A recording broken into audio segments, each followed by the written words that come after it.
Have you ever heard of a shark vomiting up a human arm? Well, in 1935, a 14-foot tiger shark on display at the Coogee Aquarium in Sydney, Australia, did just that, and it sparked a murder investigation that would go down in history. This strange incident began in 1935 when a fisherman hooked a small shark off Coogee Beach. While reeling it in, a 4-meter tiger shark swallowed the smaller shark, allowing it to also be caught. Instead of dumping his catch, the fisherman took the larger shark, which was still alive, to the nearby Coogee Aquarium baths, where it would make a wonderful attraction for the following Anzac Day weekend. The shark was considered public enemy number 1 at that time, since 3 young men had recently been taken and killed by sharks at New South Wales beaches.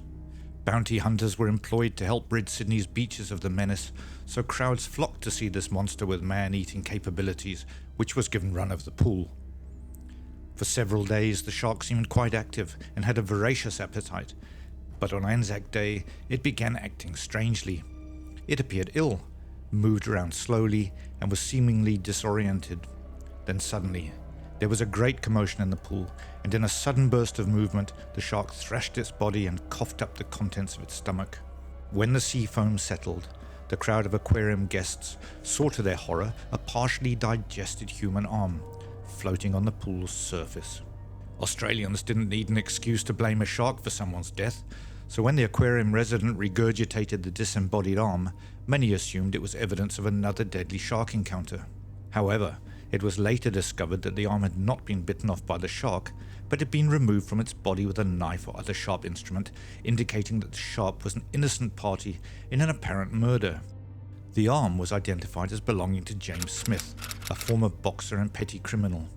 It was positively identified by his wife Gladys Smith and his brother Edward Smith. The tattoo on the victim's forearm depicted 2 boxers facing each other, fists poised for a fight.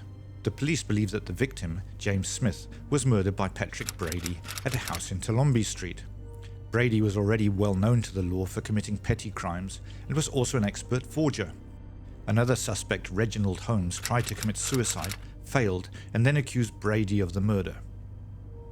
According to police, Brady had acted alone while killing and dismembering Smith in his cottage on Toowoomba Street. He allegedly dumped most of the body parts in the sea, but held onto the arm as a threat to Holmes.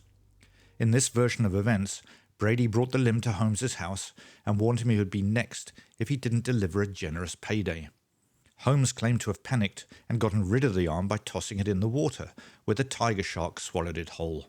When the cops nabbed Brady, they got him on completely unrelated forgery charges. They needed him in the station but lacked the physical evidence to charge him with the murder. Brady was indicted in Smith's murder, but when it got to court, the case against him fell apart and he was acquitted of all charges. Apparently, the arm alone was not considered sufficient evidence to prove murder.